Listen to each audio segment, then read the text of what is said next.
Entonces, estamos viendo las proporciones, ¿no? Los intervalos de confianza para las proporciones. Una proporción es siempre una medida interesante porque nos da una interpretación un poco más usual a veces para un determinado problema. Una proporción mide la participación de alguna característica dentro de una población. Y en el ejemplo lo que teníamos era justamente, no estábamos estudiando eh, o suponiendo que estamos observando a un grupo de palomas, ¿no? Nos vamos a ahí poner la solución de este ejercicio, ¿no? Se realizó la toma de muestra de 45 palomas, ¿no? Podemos ahí ir anotando nuestros datos. Para empezar, n es igual a 45.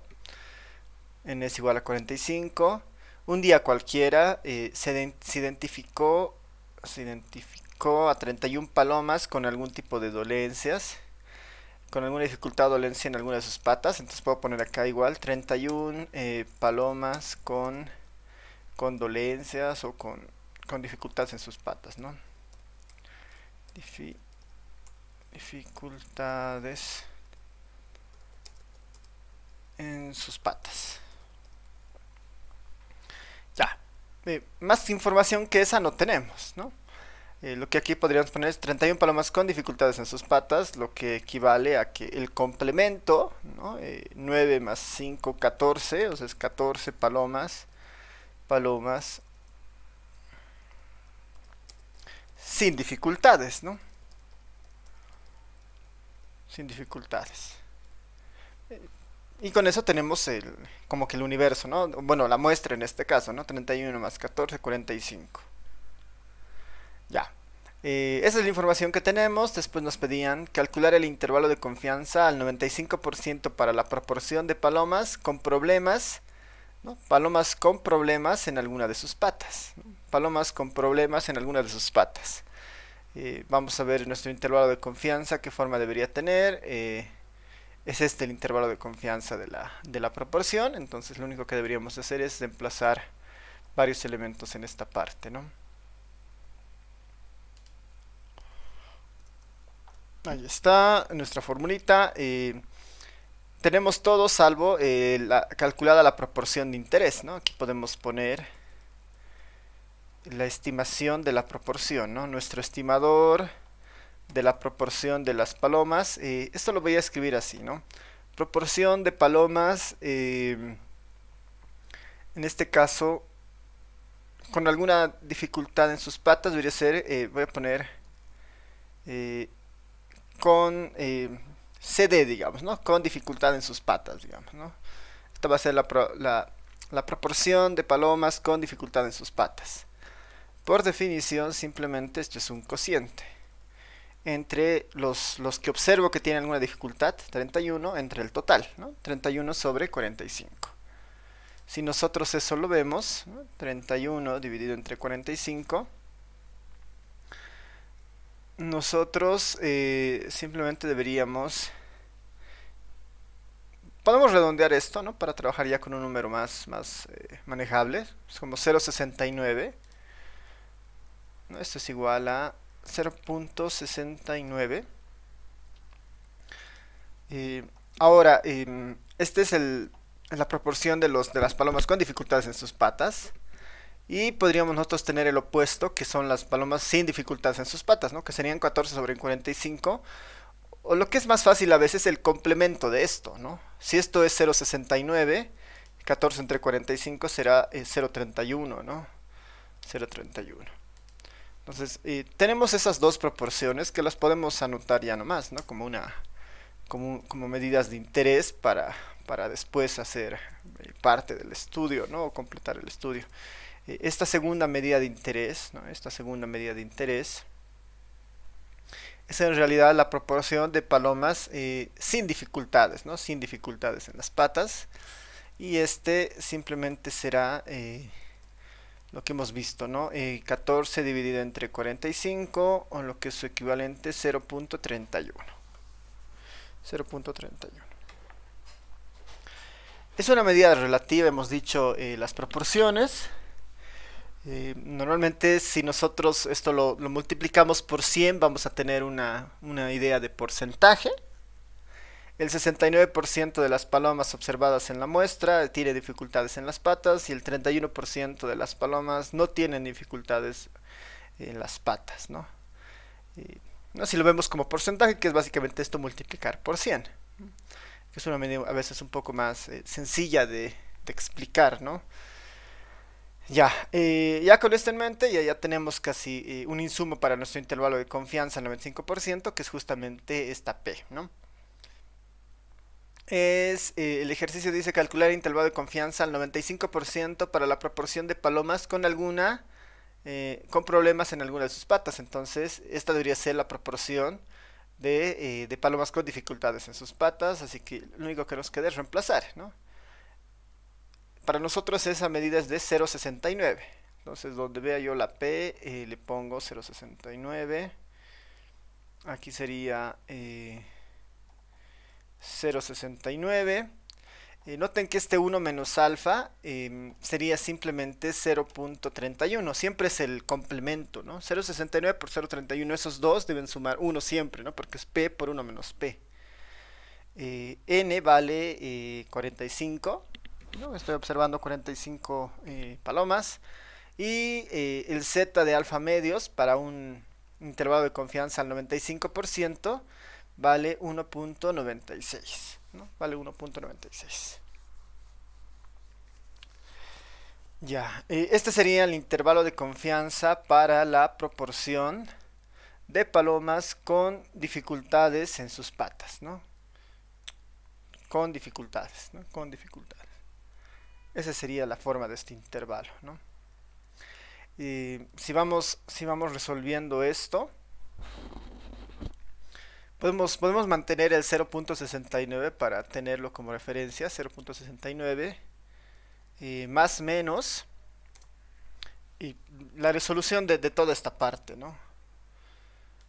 Que en realidad será 1,96 multiplicado por la raíz cuadrada de 0,69 por 0,31 dividido entre 45. Ya, por si acaso voy a poner ahí un paréntesis más, que igual no debería ser el problema. Ya, ¿no? Que es básicamente eso, ¿no? 1,96 por 0,69 por 0,31 dividido entre 45. Y ese valor había sido 0,1351, ¿no? 0,1351. Ya, y 0,1351. La idea es conservar la mayor precisión posible, pero podemos redondearla, ¿no? Podemos redondearla.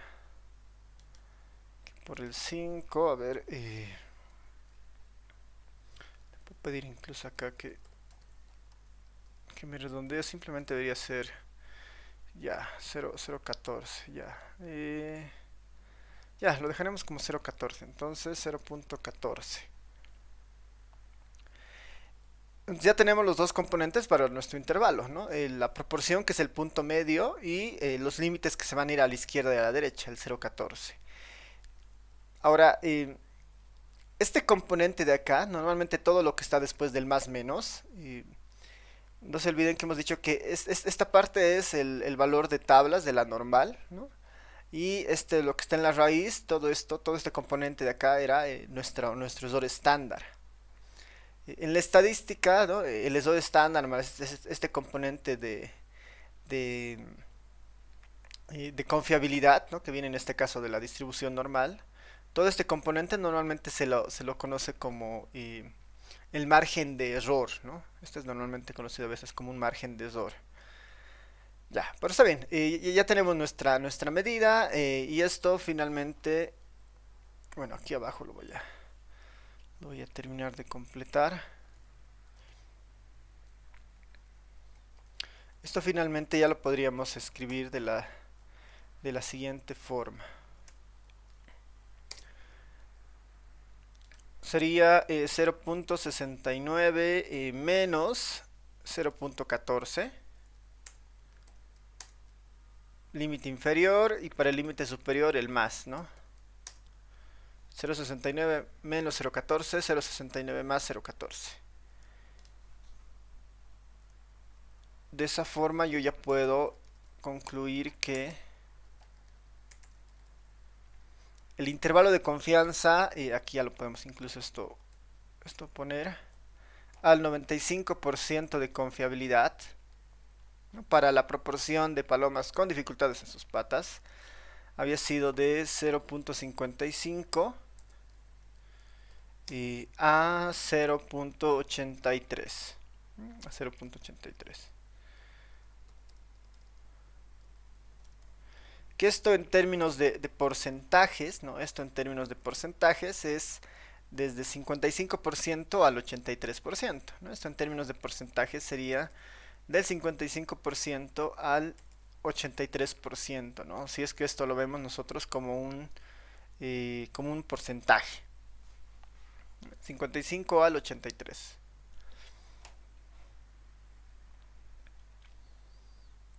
Con eso estaría la primera parte, ¿no? Esta de calcular el intervalo de confianza.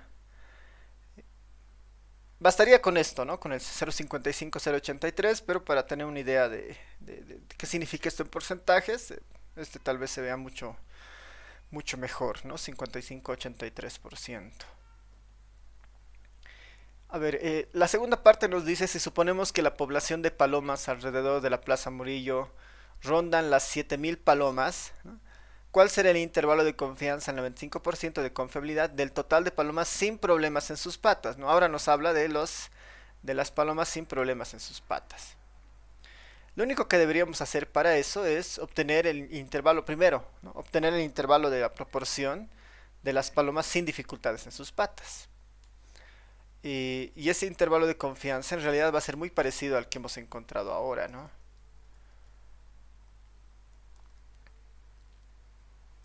Para armar el intervalo de confianza de las palomas sin dificultades en sus patas, lo único que debería hacer cambiar acá es este 0.69 se volvería 0.31. Este igual se volvería 0.31. Y no hay ningún cambio acá, ¿no? No hay ningún cambio en la parte de la varianza, ¿no?, de este término, porque recuerden que esto era P por 1 menos P sobre N, ¿no? La N se va a mantener, mi P ahora es 0.31 y 1 menos P es 0.69, sigue siendo exactamente el mismo cálculo. Es decir, ya sea para la proporción con dificultades en las patas o sin dificultades en las patas, la forma de su error estándar sigue siendo exactamente la misma, ¿no? Es exactamente la misma. Lo único que cambiaría acá es ¿no?, el centro, que era 0.31. Ese es el único cambio que existiría. Y ya con eso puedo resolver esto de las... Ya con eso podríamos completar esto, ¿no? El intervalo de confianza... el intervalo de confianza... al 95% de la proporción de palomas sin dificultades en sus patas sería este de acá, ¿no? 0.31 menos 0.14, 0.31 menos 0.14 y 0.31 más 0.14. Se mueve de 0.17 a 0.15. Se mueve de 0.17 a 0.15. Ahora, si nosotros estamos interesados en el total de las... Esta es la proporción, pues, de palomas sin dificultades, digamos, las palomas sin dificultades en las patas. Pero a mí me interesa esto en términos de los totales, ¿no? ¿Cuántas palomas significan estas? Perdón, aquí es 45, ¿no? ¿Cuántas palomas significan esta? Y lo que habíamos hecho en la anterior clase era, bueno, para tener el total de las palomas sin dificultades en sus patas, ¿no?, para tener el total, ¿no?, el conteo de palomas sin dificultades en sus patas, en este caso diríamos, bueno, aquí, perdón, el total, ¿no? Para tener el total de palomas sin dificultades en sus patas, deberíamos básicamente multiplicar el tamaño de la población, ¿no? El tamaño de palomas, el número de palomas, sobre la proporción, ¿no? Sobre la proporción. Aquí yo ya tengo la estimación de esta proporción, ¿no? Que se va de 0,17 a 0,45. Para tener el total de palomas sin dificultades en sus patas, lo que debería hacer es multiplicar por n toda esta parte, ¿no? Era 7000, habían 7000 palomas en total, ¿no? Eran 7000 palomas en total, si suponemos eso. Lo que yo debería hacer simplemente es todo esto multiplicarlo por 7000, ¿no? O sea, simular que todo esto yo lo puedo multiplicar por 7000, ¿no? El intervalo de confianza de la proporción.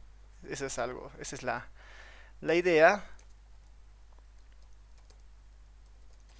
Y lo que yo tendría finalmente sería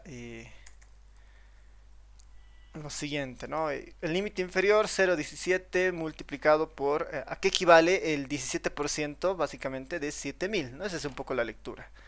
¿A qué equivale el 17% de 7000? Es 1190. ¿Y a qué equivale el 45% de 7000? 3150. Entonces yo puedo ya concluir que la cantidad, la estimación, ¿no? Del total de palomas sin dificultades en sus patas ronda entre 1190 y 3150 palomas, ¿no? Entre 1190 y 3150 palomas, ¿no? Y con eso terminaría este ejercicio, ¿no? Ya tenemos nuestra estimación del total de palomas sobre una población de 7000 palomas con dificultades, bueno, sin dificultades en sus patas, ¿no? Sin dificultades en sus patas.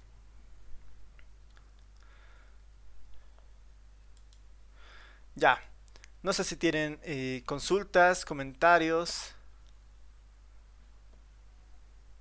¿Todo bien?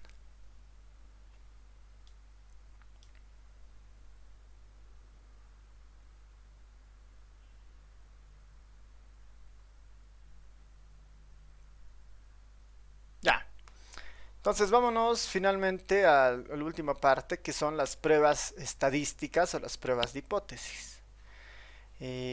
Habíamos dejado casi hace unas 2 semanas como una tarea explicar qué era una prueba de hipótesis, qué errores existen dentro de una prueba de hipótesis, para qué sirve una prueba de hipótesis y tratar de mirar algunos ejemplos, ¿no? Entonces ya estamos en condiciones justamente de estudiar lo que son las pruebas de hipótesis, ¿no? Lo que son las pruebas de hipótesis. Y para esto tenemos que recordar, ¿no? Recordar un poco el objetivo de lo que estamos haciendo, ¿no? Voy a poner, ¿no? Las pruebas de hipótesis, las pruebas de hipótesis, las pruebas de hipótesis, o bueno, eh, el principal, perdón, el principal objetivo de la inferencia estadística. Aquí recalcar el concepto de inferencia. Nosotros habíamos mencionado que el proceso de inferencia es utilizar la información que nos provee una muestra, ¿no? La información que nos provee una muestra para decir algo respecto a una población, ¿no? La inferencia es eso, ¿no? Usar la información muestral, ¿no? De una muestra para eh, comentar, describir a la población de la cual proviene esa muestra. Ese es el proceso de inferencia estadística. Entonces, hay que recordar que justamente el principal objetivo de la inferencia estadística es aproximarse, ¿no? Es aproximarse al valor de los parámetros dentro de la población, ¿no? Al valor de los parámetros, ¿no? Al valor de los parámetros de la población,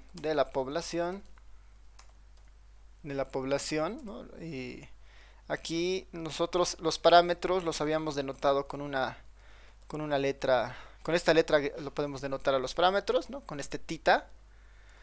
¿no? Al valor de los parámetros trita de la población, ¿no? Y nuestra población para nosotros ya lo hemos denotado muchas veces como U, ¿no? El universo de interés, ¿no? Entonces, el principal objetivo de la inferencia estadística es aproximarse al valor de los parámetros, a ver, voy a poner más bien en singular, es aproximarse al valor del parámetro tita, ¿no? Pensemos en, en un solo parámetro mientras, es aproximarse al valor del parámetro tita de la población U, ¿no? De la población U. ¿Cómo nos aproximamos? Mediante un estimador, ¿no? Mediante un estimador muestral, ¿no? Mediante un estimador muestral, o mediante un estimador, lo más por el momento, mediante un estimador, que esto lo habíamos denotado como un tita sombrero, ¿no? Como la P, ¿no? Es P el parámetro y P sombrero el estimador. Aquí de manera más genérica, tita el parámetro, tita sombrero el estimador, ¿no? Mediante un estimador, ¿no? Mediante un estimador que viene definido por la distribución muestral, ¿no? Por la muestra, ¿no? Por una, por una muestra aleatoria. ¿No? Habíamos dicho, esa es nuestra muestra aleatoria, ¿no? Que viene definida por una muestra aleatoria S. Tenemos la muestra, tenemos el universo. Ese es el principal objetivo de la inferencia estadística, ¿no? Ese es el principal objetivo de la inferencia estadística. Existen, ¿no? Existen, o bueno, las estrategias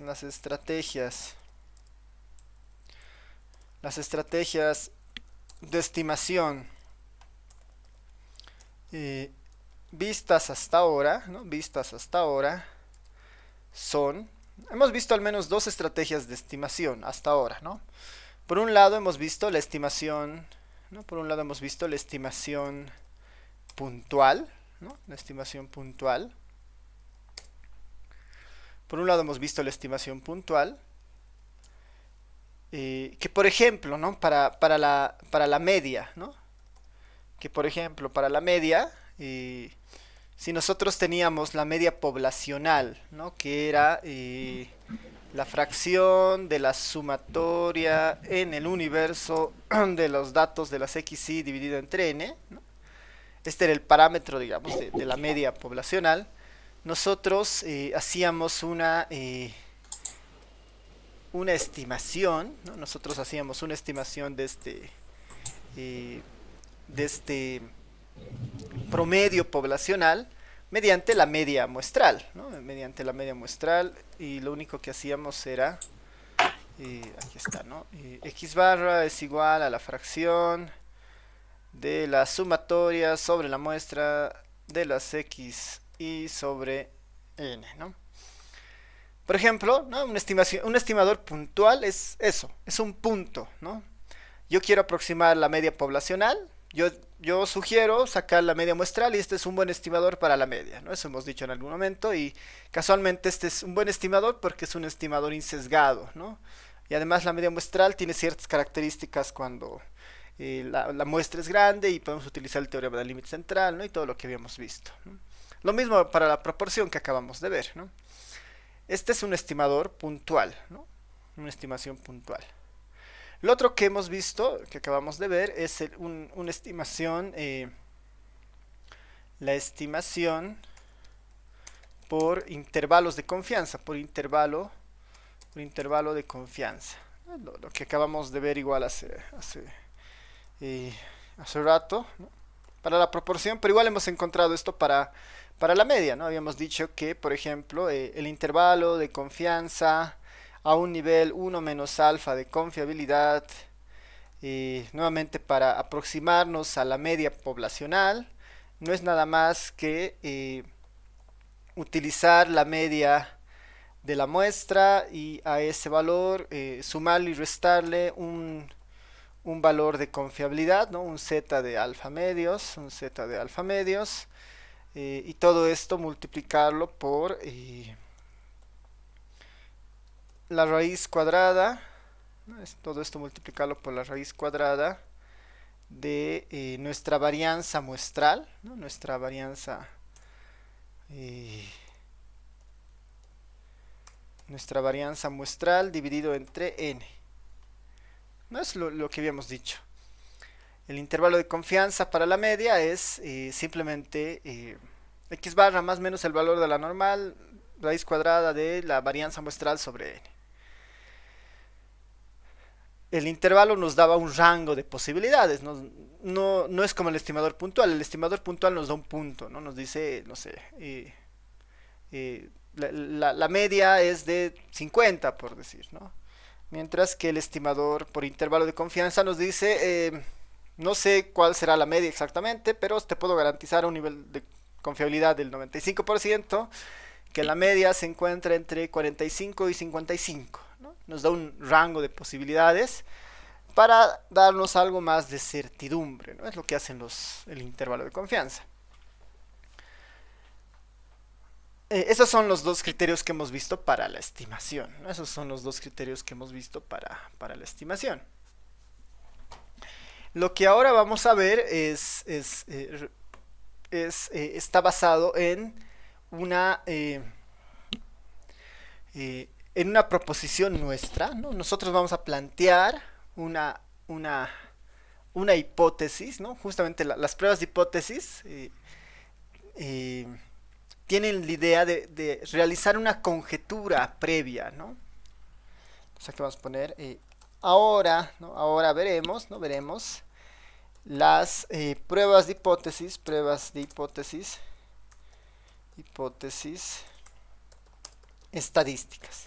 estadísticas. Ahora veremos las pruebas de hipótesis estadísticas. Eh, estas pruebas parten de una conjetura nuestra. O sea, nosotros deberíamos plantear una conjetura nuestra, una conjetura, ¿no?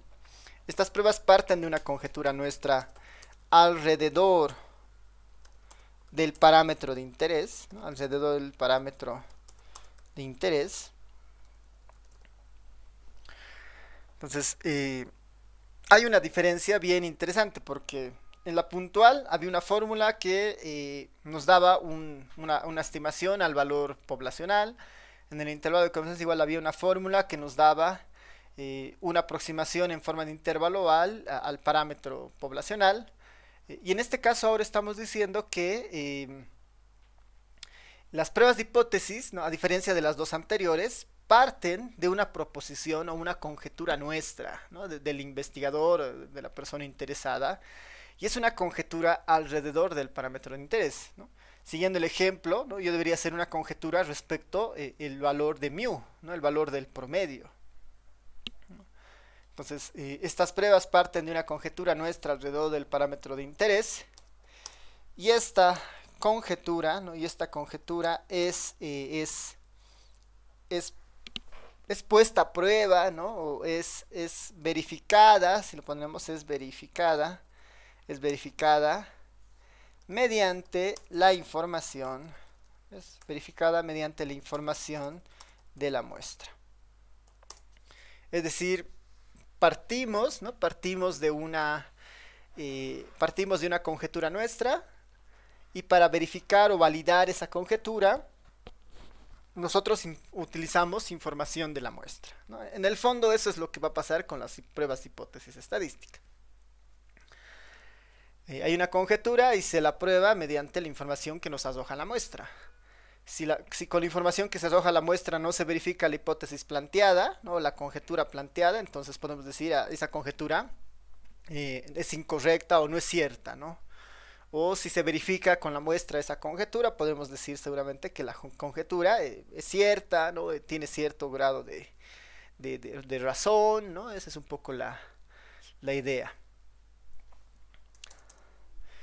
Entonces ya entrando a algunos conceptos específicos en esta parte, podemos mencionar, ¿no? Cuando se elabora una hipótesis, ¿no? Cuando se elabora una hipótesis estadística, cuando se elabora una hipótesis estadística, cuando se elabora cuando se elabora una hipótesis estadística, eh, se debe plantear, ¿no? Se debe plantear dos elementos, ¿no? Dos elementos. Vamos un poco a describir esto, ¿no? Por un lado está la hipótesis que se plantea, la hipótesis que se plantea, y a esta hipótesis que se plantea le vamos a denominar de ahora en adelante la hipótesis nula, ¿no? La hipótesis que se plantea es nuestra hipótesis nula. Va a tener ese nombre, ¿ya? La hipótesis nula. Y el complemento, ¿no? Y el complemento de esta hipótesis nula, de esta hipótesis nula, ¿no? Y el complemento de esta hipótesis planteada se denomina hipótesis alternativa, ¿no? Hipótesis alternativa. Se denomina hipótesis alternativa. Ya, lo único que estamos diciendo en este punto es que cuando nosotros planteamos una hipótesis respecto al parámetro de interés, ¿no? A esa hipótesis la vamos a llamar o la vamos a denominar hipótesis nula. Y eso puede suceder como también puede no suceder, ¿no? Y al ámbito del que no puede suceder, ¿no? A eso le vamos a llamar hipótesis alternativa, ¿no? Ahí como ejemplo, ¿no? Como ejemplo. Normalmente la idea es la siguiente, ¿no? La hipótesis nula siempre la vamos a denotar como H0, ¿no? Como H0. H0. Y para nosotros, esta hipótesis nula en realidad plantea lo siguiente, ¿no? Vamos a decir, el parámetro de interés, ¿no? El parámetro que nosotros estamos viendo, el tita, es igual, por decir, a algún valor cualquiera, ¿no? Tita es igual a K, digamos, ¿no? Tita es igual a K. Esta es mi hipótesis nula, ¿no? El parámetro es igual a algún valor cualquiera, ¿no? Eso es lo que yo estoy planteando en este ejemplo bien general, ¿no? Ahorita vamos a ver uno medio específico. Esta es la hipótesis nula. Pero dice, bueno, cada hipótesis nula genera la posibilidad de contar con hipótesis alternativas, ¿no? Genera la posibilidad de contar con hipótesis alternativas. ¿Cuáles serían las hipótesis alternativas? Sería negar que esto ocurre, ¿no? Sería negar que esto ocurre. Y normalmente como vamos a trabajar con parámetros como la media o eventualmente la proporción, ¿no? Entonces siempre estamos trabajando con cantidades numéricas acá, ¿no? La media es igual a 50, ¿no? La media es igual a 30, ¿no? Yo puedo plantear esas igualdades. Las hipótesis alternativas son como las negaciones de esto, ¿no? Yo puedo negar esta hipótesis de tres formas. Yo puedo decir, la más un poco directa sería, si mi hipótesis nula es que tita es igual a K, la hipótesis alternativa sería que, bueno, tita no es igual a K, ¿no? Si esto no se cumple, entonces esto se debe cumplir seguramente, ¿no? Como un complemento. Esta es una posibilidad, esta es una primera posibilidad, esta hipótesis alternativa.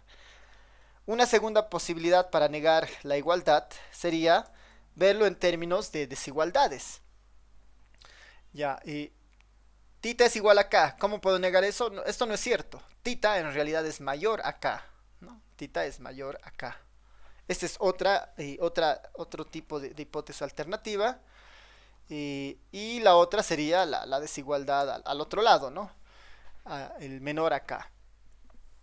Entonces, cada vez que yo plantee una hipótesis nula, ¿no? Por ejemplo esta, al mismo tiempo yo puedo también plantear una hipótesis alternativa, ¿no? Una hipótesis alternativa.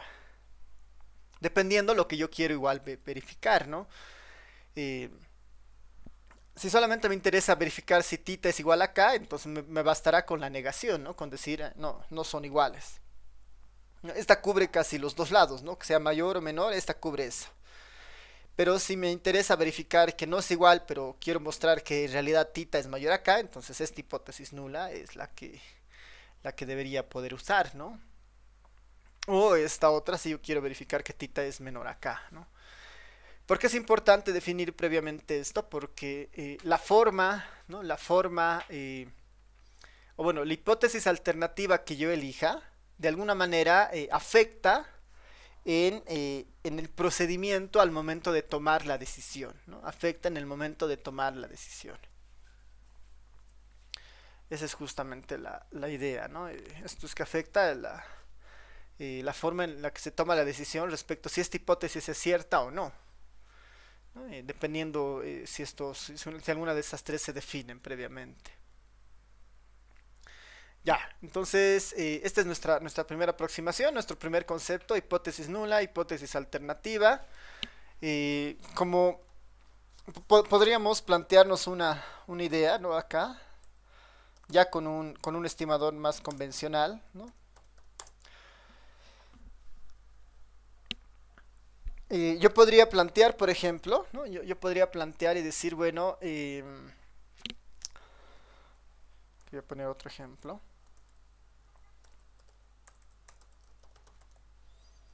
Ejemplo, ¿no? Se observa a los estudiantes inscritos en la materia de estadística, ¿no? En la materia de estadística. ¿No? Digamos que estamos observando a los estudiantes inscritos en la materia de estadística.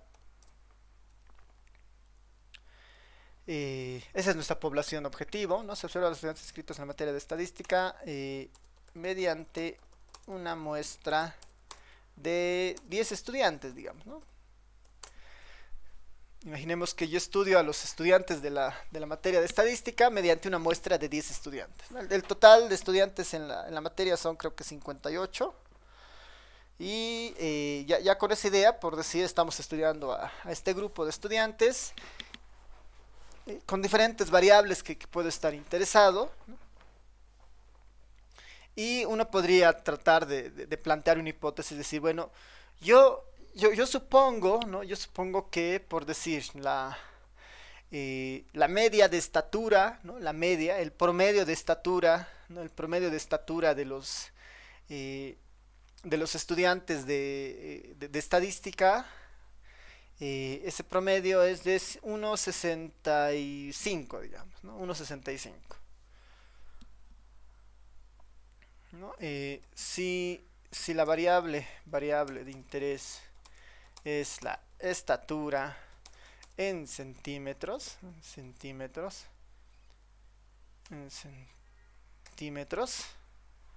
yo podría plantear la siguiente hipótesis, ¿no? Que es la media de estatura es de 1,65. Esa como una hipótesis nula.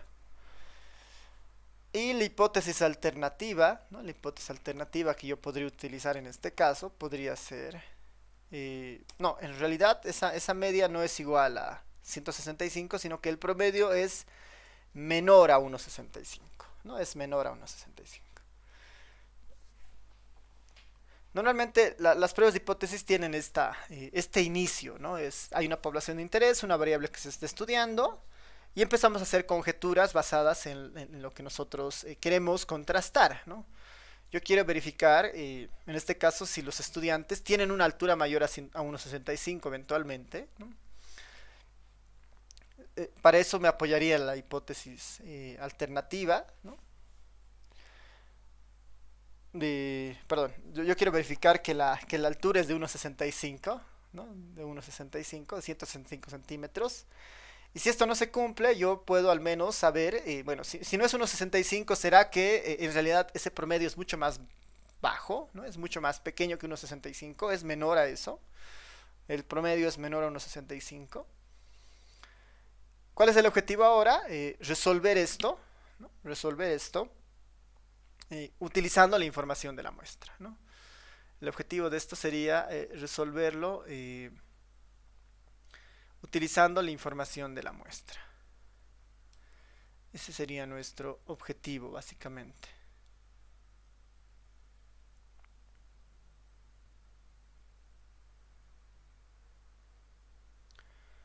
Ya.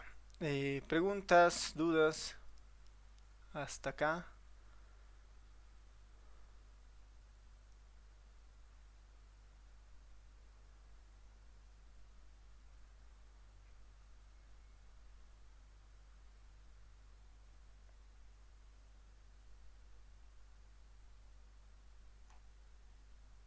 Ya.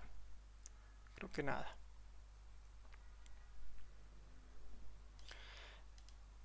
Ya.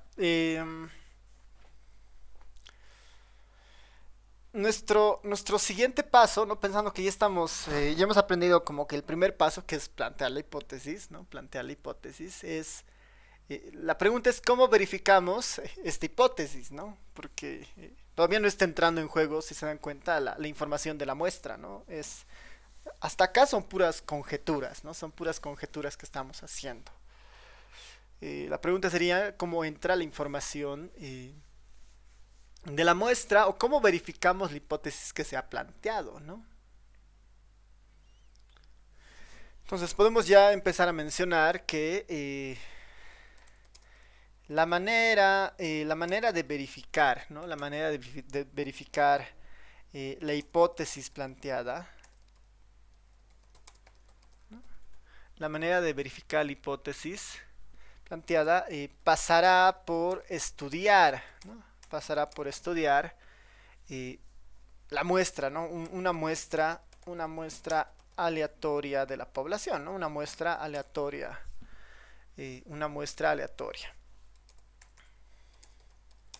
Sobre la cual, ¿no? La idea es que sobre esta muestra aleatoria y podamos establecer, ¿no? Sobre la cual se pueda establecer, sobre la cual se pueda establecer una regla, ¿no? La idea es buscar, con la información de la muestra, establecer una regla que nos permita decidir, ¿no? Finalmente el objetivo es utilizar la muestra para crear un criterio o una regla, ¿no? Que nos permita, ¿no? Es crear una regla que nos permita decir o decidir, ¿no? Decir si la hipótesis nula, ¿no? Si la hipótesis es correcta o no, ¿no? Es correcta o no. Necesitamos una regla que nos permita justamente decidir, ¿no? Una regla que nos permita decidir si la hipótesis es correcta o no, ¿no? Esa es un poco la idea, ¿no? Eh, a esta regla, ¿no? A esta regla se la denomina la estadística de prueba, ¿no? A esta regla eh,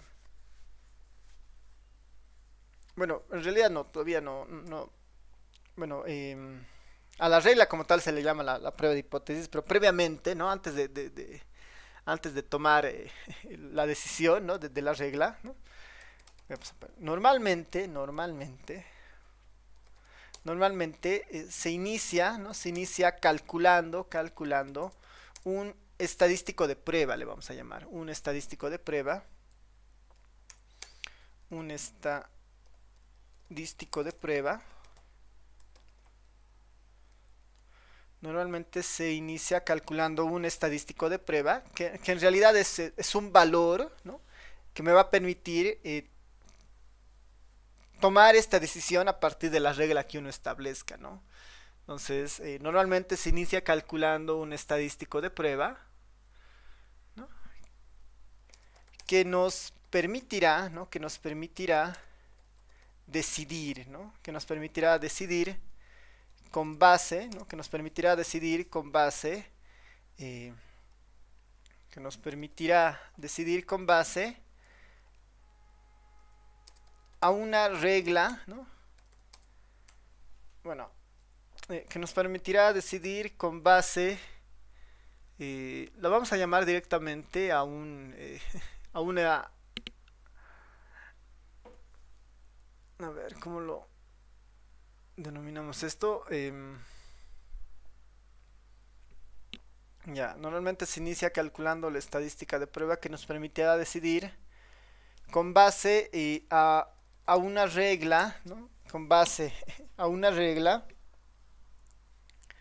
definida en una región, definida en una región de aceptación. Ya lo pondremos así, ¿no? Definida en una región de aceptación. A ver, este párrafo tiene muchos conceptos, ¿no? Eh, para empezar, estamos diciendo que hay una hipótesis, hay una conjetura ya dada, y para verificar esa conjetura lo que tenemos que hacer es utilizar la información de la muestra. Usando la información de la muestra, nosotros deberíamos poder construir lo que se denomina un estadístico de prueba. ¿Qué es un estadístico de prueba? Simplemente un valor calculado con la información de la muestra. Es un valor, ¿no? Con algún criterio que lo vamos a ver más adelante.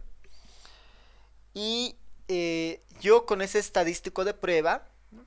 En base al valor que tiene, yo voy a poder como que decidir, ¿no? Yo voy a poder decidir con ese valor eh, si la hipótesis es correcta o no. Y esta decisión, ¿no? Normalmente de ese valor está muy vinculado a lo que es una región de aceptación, ¿no? Está muy vinculado a lo que es una región de aceptación. Para entender esto un poquito mejor voy a abrir una pizarrita.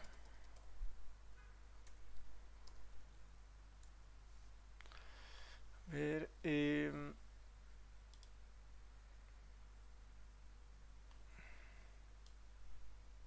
aquí está.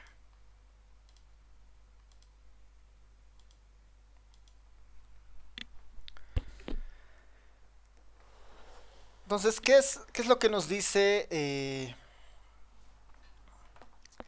es lo que nos dice esta idea de las pruebas de hipótesis? Es, bueno, tú tienes una hipótesis nula, ¿no? Una hipótesis nula. Como en el caso que estábamos viendo, ¿no? Yo supongo que el promedio de altura de los estudiantes de la materia es de unos 165 centímetros. Versus una hipótesis alternativa que dice, bueno, no, en realidad esta media es menor a 1,65. No, hasta ahí es la conjetura, ¿no? Hasta ahí es la conjetura. ¿Qué nos dice las pruebas de hipótesis como siguientes pasos? Bueno, ¿cómo verificamos esto, no? ¿Cómo verificamos esta nuestra prueba de hipótesis? Lo que nos dice es, bueno, ¿qué tal si ustedes extraen una muestra, ¿no? Utilizan una muestra de la población de interés, ¿no? Una muestra de la población de interés que seguramente tendrá sus individuos, ¿no? Tendrá sus individuos de interés, digamos que tomamos una muestra de tamaño 10, ¿no? De esta población, tomamos 10 estudiantes, sobre los 10 estudiantes, no sé, medimos su estatura y tenemos 10 estaturas de estos 10 estudiantes. El siguiente paso, ¿no? El siguiente paso a partir de tener esta muestra estadística, ¿no? El siguiente paso nos dice, utilizando la información de la muestra, tú deberías armar un estadístico de prueba, ¿no? Nosotros deberíamos poder construir un estadístico de prueba, le voy a llamar simplemente EP, digamos, ¿no? Un estadístico de prueba.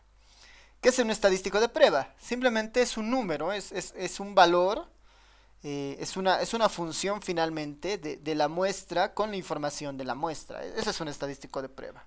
Es, es como simplemente una medida utilizando la información de la muestra, ¿no? Ese es un estadístico de prueba, que puede ser cualquier valor, ¿no? Y dice, utilizando la información de este estadístico de prueba, vamos a tomar la decisión, dice, ¿no? Utilizando este estadístico de prueba vamos a tomar la decisión. ¿Cómo se toma la decisión? Dice que en una prueba de hipótesis, ¿no? Como estás interesado en verificar esto, normalmente se va a configurar, ¿no? Se va a configurar una especie de región de aceptación, ¿no? Una región de aceptación. Imaginemos que esta es la recta real, ¿no? Esta es la recta de los números reales. vamos a definir una región de aceptación y una región de rechazo. Vamos a definir como que bandas, ¿no? Como la idea del intervalo de confianza, pero en este caso vamos a hablar de bandas de aceptación y bandas de rechazo, ¿no? Alrededor de una recta real. Entonces vamos a trabajar sobre una región de aceptación y una región de rechazo. Esta región de aceptación y región de rechazo se van a armar de alguna forma, ¿no? Van a depender de lo que yo esté estudiando. Y yo voy a tener como que un área, ¿no? Este es el área de la región de aceptación, ¿no? Toda esta área es de la región de aceptación en la recta real y toda esta otra área es la región de rechazo. Dependiendo la forma que tome mi estadístico de prueba, ¿no? Si mi estadístico de prueba cae en la región de aceptación, ¿no? Si mi estadístico de prueba cae en la región de aceptación, entonces yo podré decir, ah, mi hipótesis nula es correcta, ¿no? Está bien. Si por el otro lado, ¿no? Si por el otro lado mi estadístico de prueba cae en la región de rechazo, yo podría decir, ah, bueno, la hipótesis nula no es cierta. No es cierta, entonces la hipótesis alternativa es la que es la correcta. Y con eso yo podré tener un criterio de decisión, ¿no? Para verificar si la hipótesis planteada es correcta o no lo es. Y si no lo es, al menos podré saber que la hipótesis alternativa sí era la correcta. Entonces, de manera un poco esquemática, esa es la idea, digamos, ¿no? Esa es la idea. Que yo con la información de la muestra plantee un estadístico de prueba, a la par con la hipótesis planteada yo tenga un criterio para armar regiones de aceptación y regiones de rechazo. Y yo tengo una regla, ¿no? Yo tengo una regla donde diga, ah, bueno,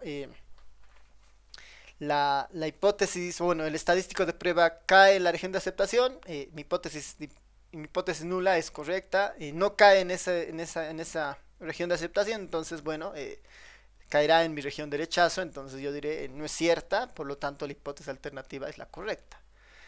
Este es el esquema normalmente de una prueba de hipótesis, ¿ya? Ese es el esquema normalmente de una prueba de hipótesis. Lo que nos quedaría de alguna manera es, bueno, lo que la pregunta, la pregunta que sigue un poco abierta es cómo yo construyo esta estadística de prueba y cómo yo defino estas regiones, ¿no? Cómo se construye este estadístico de prueba que esté en función de la muestra y cómo yo después también construyo mi región de aceptación y mi región de rechazo, ¿no? La pregunta es cómo construimos esto, ¿no? Y en realidad la respuesta es depende, ¿no? El estadístico de prueba depende del parámetro, ¿no? Normalmente este está en función mucho más del parámetro de interés, ¿no? Si mi parámetro de interés es la media, entonces yo seguramente utilizaré la información de la media muestral para construir este estadístico de prueba, por ejemplo, ¿no? Entonces, el estadístico de prueba depende del parámetro al que estemos nosotros interesados en rastrear. Y la región de aceptación y la región de rechazo también tendrán algún vínculo con el parámetro de interés, pero también van a estar un poco vinculados con una especie de, con una medida de error, ¿no? O bueno, con al menos dos medidas de error, ¿no? Con medidas de error que son, ya, a ver, ahorita vamos a entrar a más detalle de estas medidas de error, pero estas regiones de aceptación y rechazo, en el fondo, están, o sea, se construyen pensando igual en el parámetro de interés, pero también la magnitud, digamos, el ancho de esta región de aceptación o de esta región de rechazo, dependen muchas veces de una medida de error, ¿no? De una medida de error respecto a la decisión que nosotros vayamos a tomar, ¿no? Cuán seguro quiero estar de no equivocarme, digamos, al tomar la decisión. Y esa es una medida de error que está de alguna manera vinculada a las regiones de aceptación y rechazo, ¿no? De alguna manera está vinculada en esa parte. Ya. Y no sé si hay preguntas, comentarios hasta esta parte.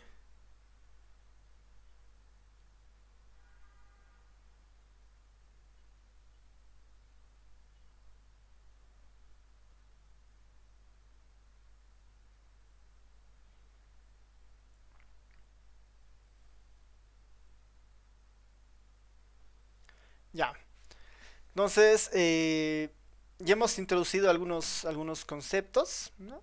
Primero, la hipótesis nula, ¿no? Aquí está. La hipótesis alternativa, que ya la tenemos. El estadístico de prueba, que por el momento solamente sabemos que es... Típicamente este estadístico de prueba es un solo punto, ¿no? Es un valor que está calculado en base a la función de la muestra, ¿no? Y la información, ¿no? Este es como un solo valor, ¿no? El estadístico de prueba es un único valor. La región de aceptación y rechazo son justamente bandas o números que nos van a decir algo respecto dónde se puede encontrar este estadístico de prueba.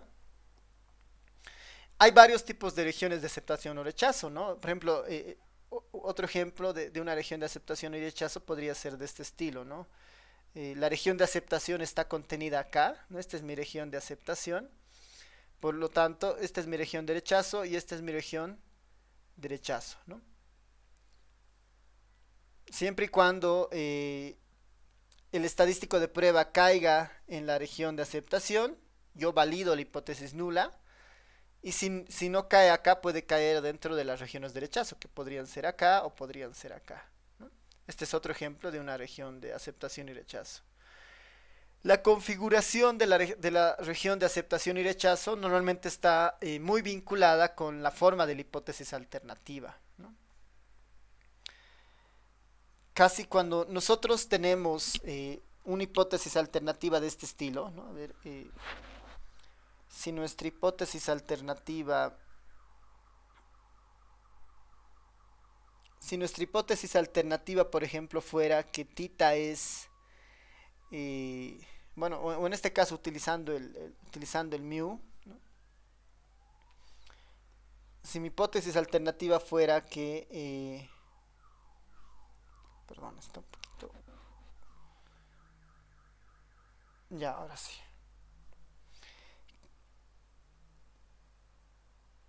Si mi hipótesis alternativa,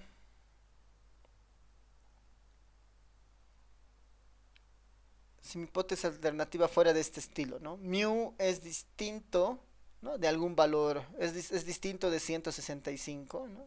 Como en el ejemplo.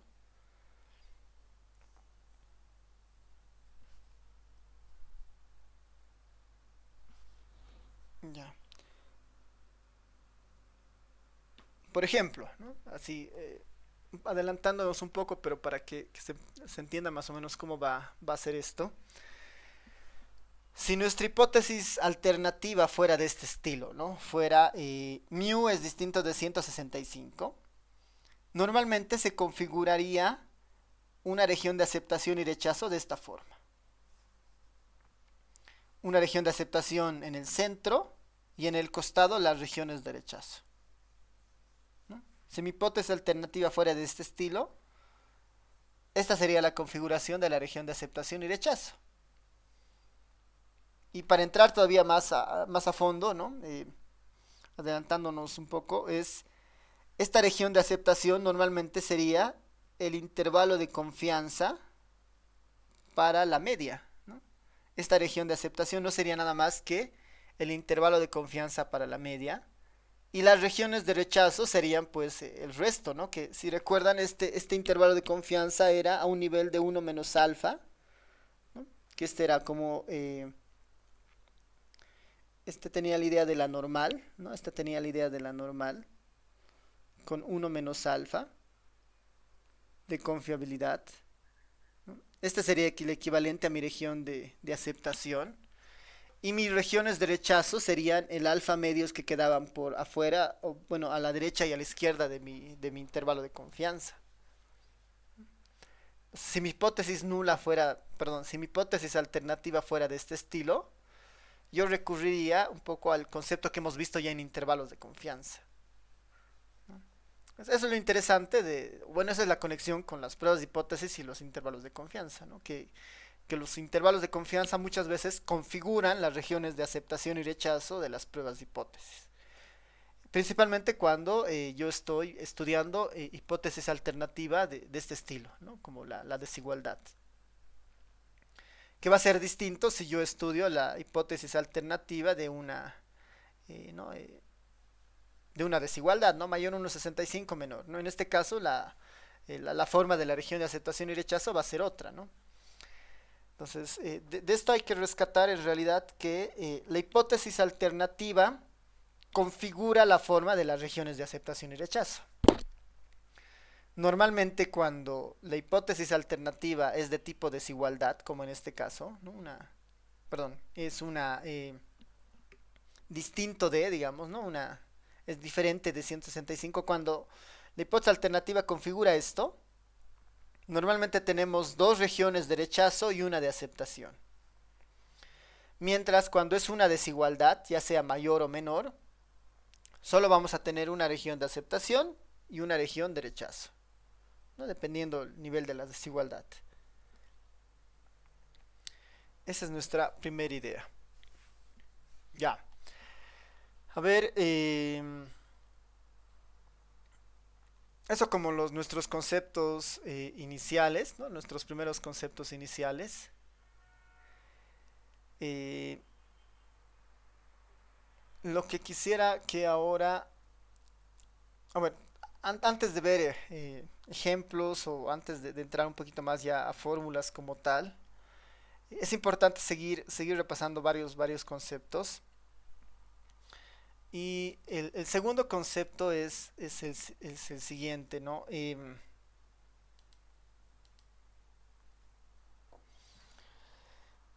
Si nosotros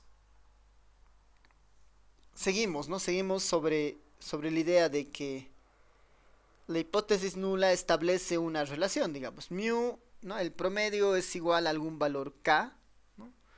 Digamos, versus la hipótesis alternativa de que mu es distinto de ese k, ¿no? ¿Qué tal si nosotros trabajamos con esta hipótesis? ¿No? ¿Qué tal si nosotros trabajamos con esta hipótesis? Hay algo interesante que tenemos que considerar siempre que trabajamos en pruebas de hipótesis, ¿no? Hay algo bien interesante. Y esta es la conjetura, ¿no? Esta es para nosotros la conjetura, ¿no? O esta es la prueba de hipótesis que estamos planteando, ¿no? Finalmente, esta es nuestra proposición, nuestra conjetura, ¿no? Eso es lo que nosotros planteamos. Pero vamos a tratar de verlo esto de la siguiente forma. Si bien es cierto, esta puede ser nuestra conjetura, ¿no? Si bien es cierto, esta puede ser nuestra conjetura. Nosotros nosotros mediante el estadístico de prueba, ¿no? Mediante el estadístico de prueba,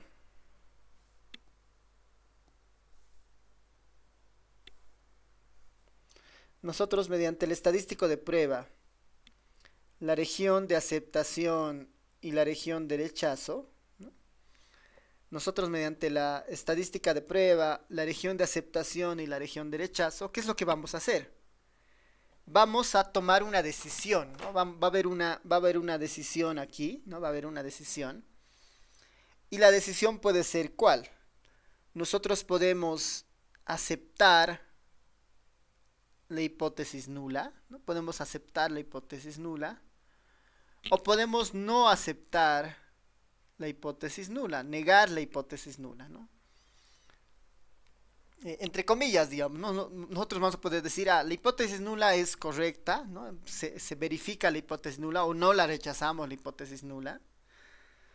O también eh, podríamos aceptar, decir que esto es cierto, ¿no? La hipótesis nula es verdadera. Podemos aceptar, ¿no? Podemos aceptar que esto sucede utilizando la información de la muestra, o podemos no aceptar a la hipótesis nula, ¿no? Basados en la información de qué, de la muestra, ¿no? Todo esto basado en información de la muestra. Todo esto basado en la información de la muestra, nosotros vamos a o aceptar o a rechazar esta postura, ¿no? Esta conjetura. Entonces, en este esquema, en este esquema nosotros podemos aceptar la hipótesis nula o no la aceptamos, ¿no? O no la aceptamos, según nuestra estadística de prueba y según nuestras regiones de aceptación y rechazo. Nosotros no aceptamos la hipótesis nula. Esta es una decisión que nosotros la vamos a tomar basadas en la información de la muestra, regiones de aceptación y rechazo, ¿no? Sin embargo, ¿no? Sin embargo, esto es lo que nosotros observamos, lo que nosotros decidimos, ¿no? Con información que tenemos a mano y la conjetura que planteamos. Sin embargo, ¿no? Sin embargo, hay algo que es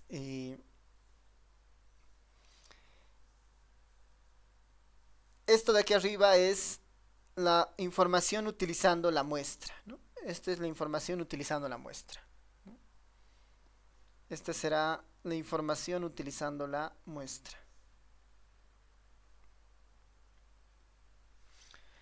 Esta será nuestra decisión, ¿no? Esta básicamente es la decisión utilizando la muestra, ¿no? Esta es esta es la decisión básicamente, ¿no?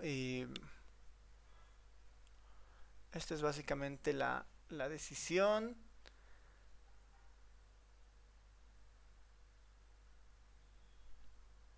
Este es nuestro espacio nuestro. Esta es la decisión. Pero,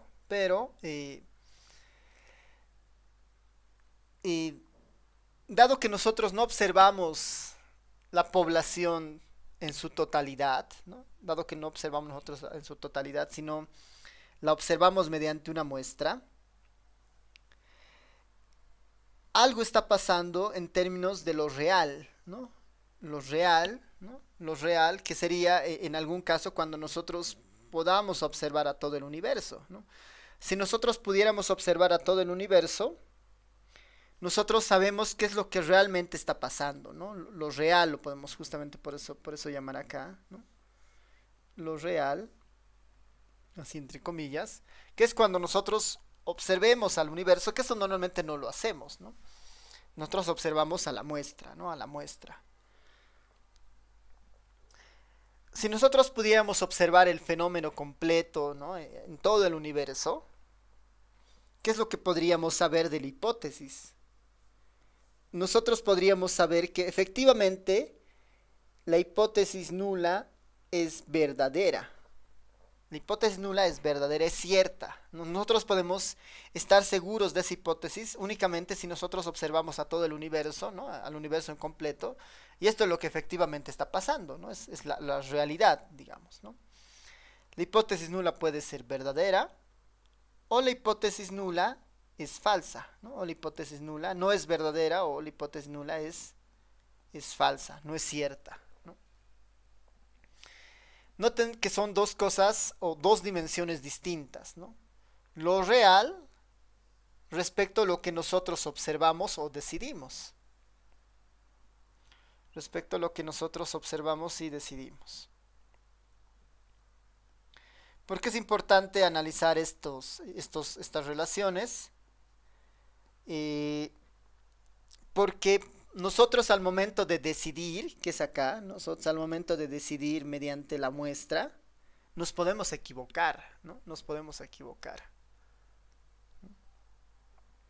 Por ejemplo, ¿no? Si en lo real, ¿no? Si en lo real, así, si pudiéramos analizar todo el fenómeno completo, la hipótesis nula fuera verdadera, ¿no? Si la hipótesis nula fuera verdadera, y nosotros aceptamos la hipótesis nula, ¿no? Mediante nuestra regla con la muestra, región de aceptación y rechazo y todo lo demás, ¿no? Si la hipótesis nula es verdadera y además nosotros aceptamos la hipótesis nula, estamos haciendo todo bien. No es una buena decisión. No es una buena decisión. No, ahí no hay muchos problemas, ¿no? Si aceptamos la hipótesis nula y la hipótesis nula era correcta, todo va bien, ¿no? Estamos haciendo buen trabajo, ¿no? Una buena decisión.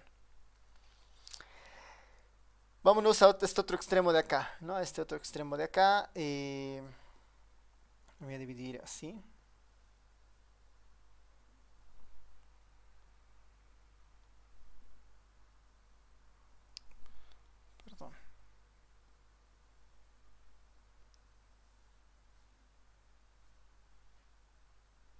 Ya digamos ahí, ¿no? Vámonos a este otro escenario, a este de acá, que igual es fácil, ¿no?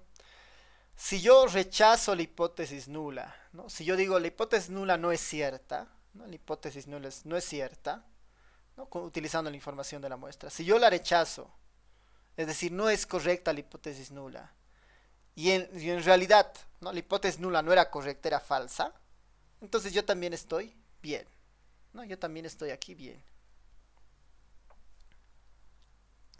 El problema sucede justamente en estos dos espacios, ¿no? En estos dos cuadrantes. Si yo acepto la hipótesis nula, digo, la hipótesis nula es correcta, ¿no? Si yo digo la hipótesis nula es correcta con la información de la muestra, pero en la realidad, ¿no? Pero en la realidad no era correcta, ¿no? La hipótesis nula es falsa, ¿no? En la realidad la hipótesis nula es falsa, pero yo digo que la hipótesis nula está bien con la información de la muestra. Esto es un error, este es un problema, ¿no? Este es un problema. ¿No? Porque yo me estoy equivocando en la práctica, estoy diciendo el valor que he encontrado, esta hipótesis nula es cierta, ¿no? Pero utilizando toda la información, si podemos utilizar toda la información de la población, en realidad eso no es cierto. Y yo estoy cometiendo un error. Esto está mal, digamos, ¿no? Este es un peligro en el fondo, ¿no? Este es un peligro en el fondo para nosotros. ¿Por qué? Porque me estoy equivocando. La decisión que estoy tomando está errada, ¿no? Por el otro lado, yo rechazo la hipótesis nula, digo, no, no, esto no es cierto, ¿no? Esto no es cierto, ¿no? Yo la rechazo con mis reglas, con mi información de la muestra, y digo, no es cierto. Esta hipótesis no es cierta. Pero en la realidad, ¿no? Si tuviéramos acceso a todos los datos, había sido cierta, ¿no? Había sido cierta. Entonces yo en este caso estoy también cometiendo un error. Si yo rechazo algo que es cierto, es un error, ¿no? Si yo rechazo algo que es cierto, es un error. Si yo acepto algo que no es cierto, también es un error, ¿no? Estas dos son también medidas de error, ¿no? Este es un error y este es otro error. Ahora noten que no son los mismos tipos de error, ¿no? No son los mismos tipos de error, son errores distintos. Aquí estoy aceptando algo que es falso, ¿no? Aquí si quieren esto lo voy a poner así. Esto se acepta, ¿no? Estamos aceptando algo falso, ¿no? Algo incorrecto, ¿no? ¿Cuál es el error? Estamos aceptando algo falso, aceptando algo falso. ¿Y aquí qué estamos haciendo? Estamos negando o rechazando, perdón. Aquí estamos rechazando algo verdadero, algo cierto.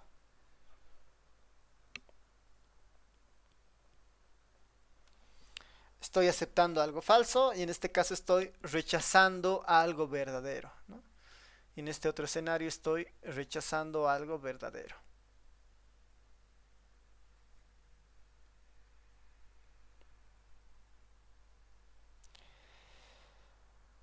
Eh,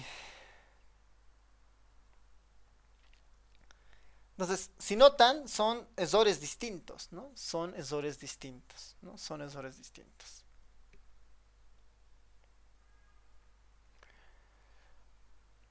A ver, como ejercicio para ustedes, ¿no? Ahora, por el momento lo estamos enunciando, lo estamos enunciando, ¿no? Quiero que sean conscientes de que estos errores van a existir. Vamos a tener que lidiar, cuando hacemos pruebas de hipótesis, vamos a tener que lidiar siempre con estos dos tipos de errores, ¿no? Este de acá, de rechazar algo verdadero o de aceptar algo falso, ¿no? De aceptar algo falso. Estos tipos de errores, ¿no? Estos dos tipos de errores son normalmente errores estadísticos, que en pruebas de hipótesis se los conocen como errores de tipo 1 y errores de tipo 2, ¿no? Errores de tipo 1 y errores de tipo 2, ¿no? Errores de tipo 1 y errores de tipo 2. Vamos a ver, acá para un poco, bueno, no sé si hay preguntas, comentarios antes de un poco escribir lo que hemos rayado acá.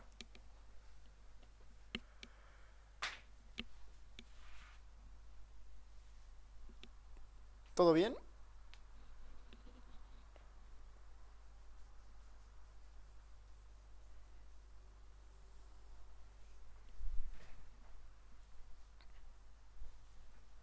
Ya. Si todo está bien, vámonos a los apuntes. Ahora, ¿no? Al momento, ¿no? Al momento de tomar una decisión, ¿no? Al momento de tomar una decisión, al momento, al momento de tomar una decisión, ¿no? Al momento de tomar una decisión con base al estadístico de prueba y las regiones de aceptación y rechazo, ¿no? Al momento de tomar una decisión con base al estadístico de prueba y las regiones de aceptación y rechazo, empleando, ¿no? Empleando la información, empleando la información de la muestra, de la muestra,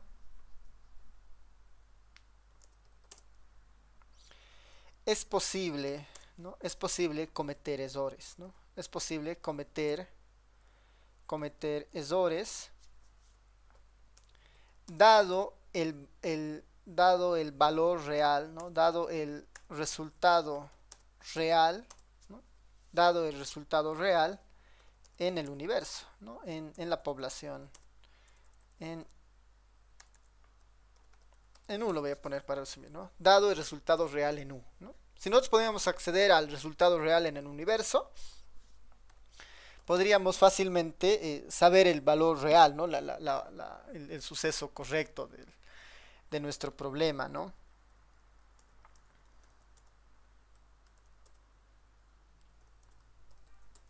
Si pudiéramos tener acceso a eso, sería mucho más sencillo, ¿no? Y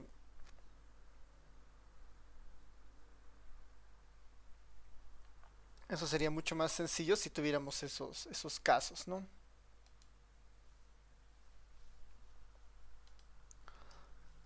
Bueno, ¿no? Eh, en las pruebas de hipótesis, en las pruebas de hipótesis existen dos tipos de errores, ¿no? Dos tipos de errores. El error de tipo uno, el error de tipo uno y el error de tipo 2. Los vamos a denotar así, que es en realidad como se los menciona en la literatura. Es error de tipo uno y error de tipo 2, ¿no? El error de tipo uno y el error de tipo 2. Vamos a ver acá cada uno de esos errores. Error de tipo uno y el error de tipo 2. Error de tipo uno o error de tipo 2. Eh, el error de tipo uno, ¿no? El error de tipo uno normalmente con se lo denota con alfa, ¿no? Con esta letra alfa. Y no es casual esta notación de alfa para el error de tipo uno, eh, ya que este error de tipo uno está muy vinculado con lo que para nosotros será en el intervalo de confianza la significancia, ¿no? Este alfa del error de tipo uno es el mismo alfa que nosotros hemos trabajado en el intervalo de confianza cuando se trabaja con el alfa medios, por ejemplo, ¿no? Con el alfa medios. Este es el error de tipo uno, ¿no? Este es el error de tipo uno También conocido, ¿no? También conocido, ESOR de tipo 1, también conocido como un falso negativo, ¿no? También conocido como un falso negativo. También conocido como un falso negativo, que en realidad se da, ¿no? Cuando es rechazar algo verdadero, ¿no? Este es rechazar algo verdadero. Por eso es un falso negativo, ¿no? Estamos rechazando algo verdadero, ¿no? Este es un falso negativo, ¿no? Rechazar algo verdadero. Que en nuestro esquema, ¿no? Rechazar algo verdadero era este, ¿no? En nuestro esquema, este de acá, este ESOR es el ESOR de tipo 1. Este es el ESOR de tipo 1. Y normalmente este ESOR se lo denota como eh,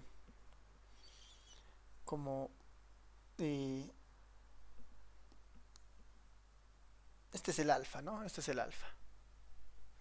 Esto tal vez va a ser mejor que lo veamos de esta forma. A ver,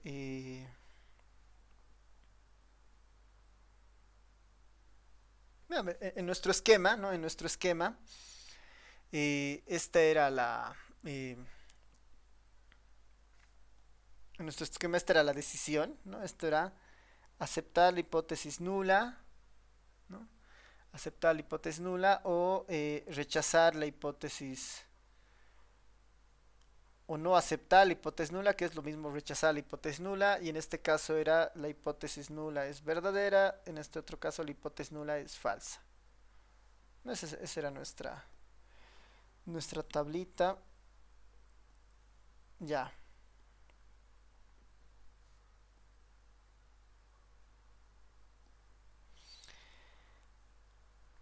Y bueno, rechazar, ¿no? Rechazar la hipótesis nula, ¿no? Rechazar la hipótesis nula, decir que no sucede la hipótesis nula, dado que esta hipótesis nula es verdadera.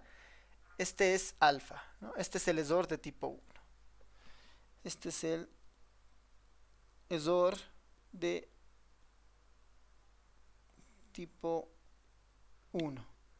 Ese es alfa, ¿no? Este es alfa. ¿Qué queremos de este ESOR? Que sea lo más pequeño posible, ¿no? Lo más pequeño posible.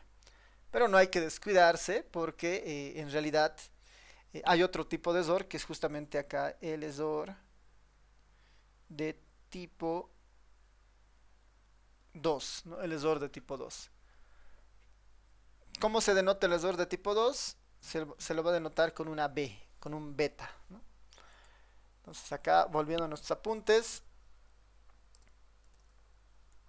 el ESOR de tipo 2 nosotros lo vamos a denotar de esta forma, como un beta, ¿no? El ESOR de tipo 2 es un beta. También conocido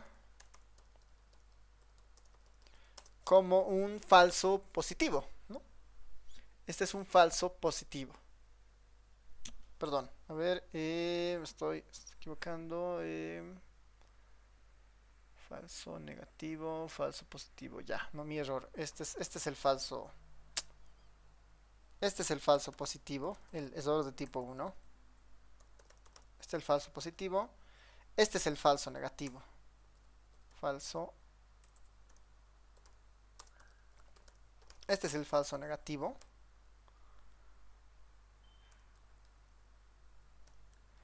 Y en el caso del beta, ¿no? Y en el caso del beta, en realidad estamos, perdón, en el caso del beta estamos aceptando, ¿no? Estamos aceptando algo que no es correcto, ¿no? Estamos aceptando algo incorrecto, ¿no? Estamos aceptando algo falso, ¿no? Estamos aceptando algo falso.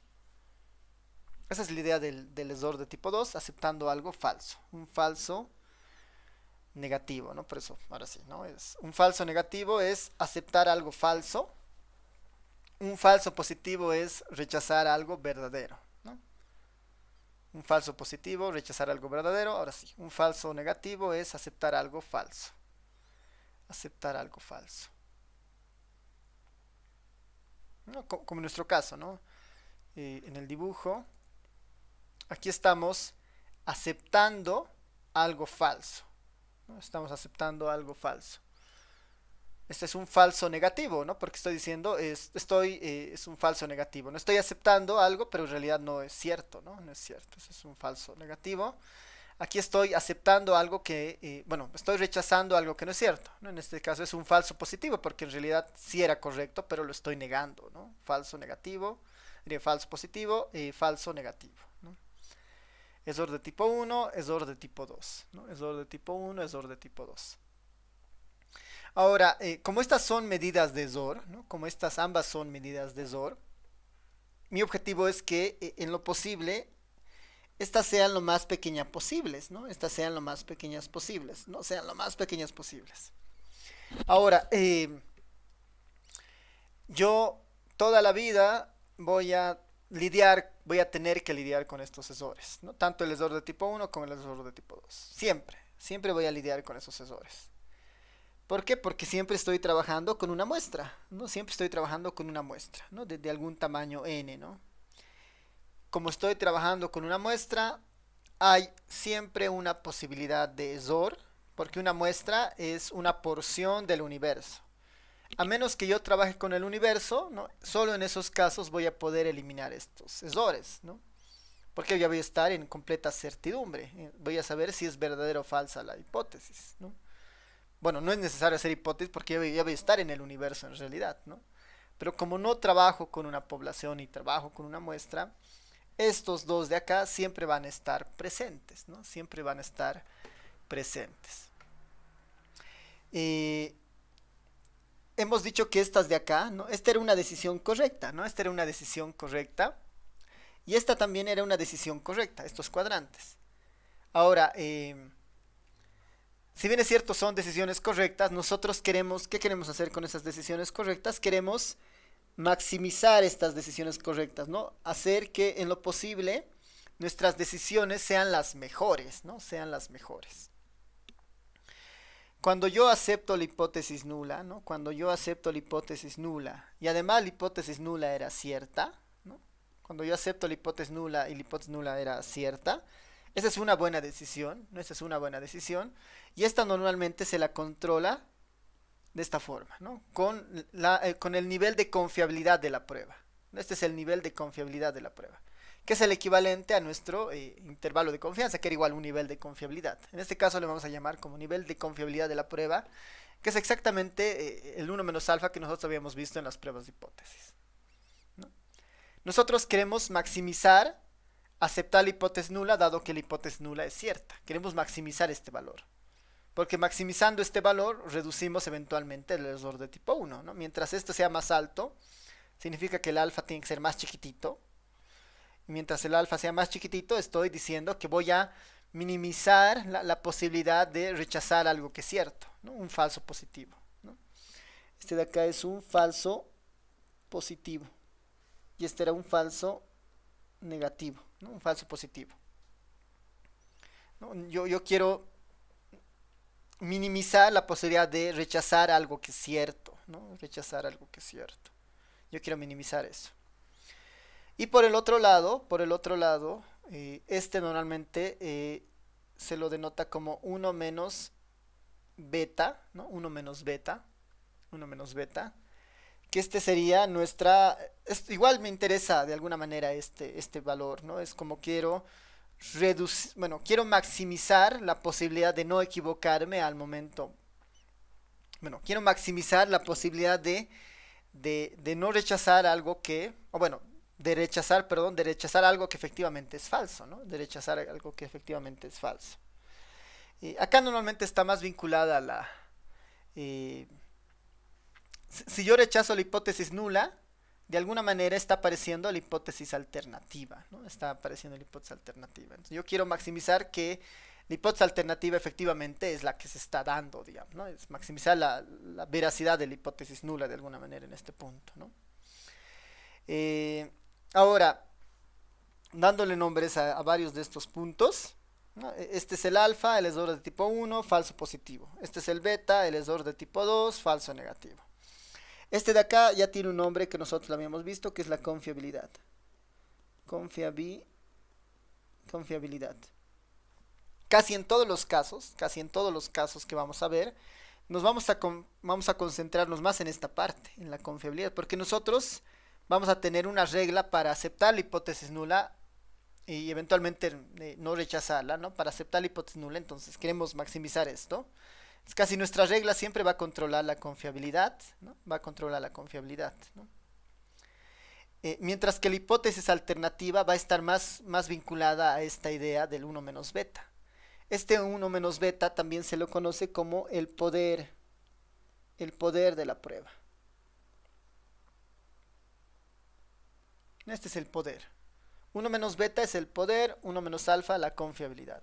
Poder, confiabilidad, esdor de tipo 1, esdor de tipo 2, falso positivo, falso negativo. Esta tablita hay que tratar de, de memorizársela, de entender más o menos a qué funciona, de ver los riesgos a los que estamos expuestos con una prueba de hipótesis. En la práctica, casi las mayores decisiones están vinculadas más en controlar este cuadrante, ¿no? Que está muy vinculado al alfa, ¿no? Por ende, ¿no? Eh, el número menos beta no entra tan evidente en nuestras pruebas, ¿no? En nuestra región de aceptación y región de rechazo, ¿no? Pero van a tener un rol fundamental cuando rechacemos la hipótesis nula. Si rechazamos la hipótesis nula, entra en juego y estamos validando la hipótesis alternativa de alguna manera. Y si validamos la hipótesis alternativa, entonces queremos maximizar que efectivamente estamos en un buen camino, queremos darle mayor veracidad a la hipótesis alternativa.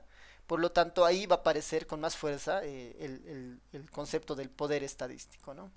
O el poder de la prueba, como tal, ¿no? El poder de la prueba. Este tiene más fuerza cuando en nuestras pruebas rechazamos la hipótesis nula y queremos darle mucha validez a la hipótesis alternativa. Ahí va a aparecer el 1 menos beta, ¿no? En juego. Normalmente en nuestras primeras fases, cuando tomemos la decisión de aceptar la hipótesis nula o no, va a entrar más en juego para esa regla de decisión nuestro criterio de confiabilidad, que en el fondo es casi los límites que habíamos definido en los intervalos de confianza. Un intervalo de confianza ya nos define una región de aceptación, ¿no? Y las colas por delante y por detrás ya nos definen nuestras regiones de rechazo, ¿no? Por eso estas pruebas están bien vinculadas a lo que era un intervalo de confianza. Ya, entonces esta tablita es importante tenerla en mente, ¿no? Ok, ya tenemos ahí el esdor de tipo 1, el esdor de tipo 2, ¿no? Con el falso positivo, falso negativo, aceptar algo falso, ¿no? Ya, entonces básicamente esas son todas nuestros conceptos importantes. Y ya la siguiente clase vamos a ver la prueba de hipótesis para la media, ¿no? Ya vamos a ver la prueba de hipótesis para la media.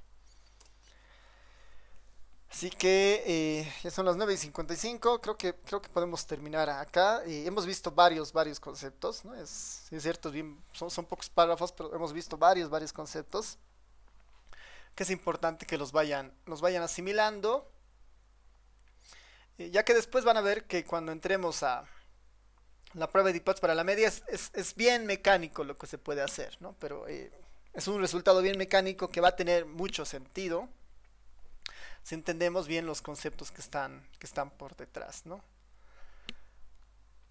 Entonces ya el día martes vamos a ver nuestra prueba de hipótesis para la media. Yo estimo que entre el martes o sea, la siguiente semana, las dos clases que nos faltan, ya vamos a acabar las pruebas de hipótesis. Y después nos vamos a dedicar al último capítulo de la materia, que son el tema bivariante, digamos, ¿no? Que es estudiar dos variables simultáneamente, que no lo habíamos hecho hasta ahora, ¿no? Hasta acá, con esto terminaríamos la idea de las estimaciones, tendríamos algunos ejemplos de prueba, y ya con eso terminamos este capítulo. Ok, no sé si hay consultas, preguntas hasta acá.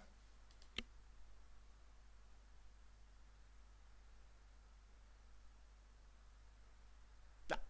Ok, entonces vamos a terminar acá. El fin de semana voy a actualizar las sesiones las grabaciones para que las puedan ver también. Ahorita lo voy a igual actualizar los apuntes y con eso pueden ir haciendo un repaso. Nos vemos, nos vemos. Chao, chao.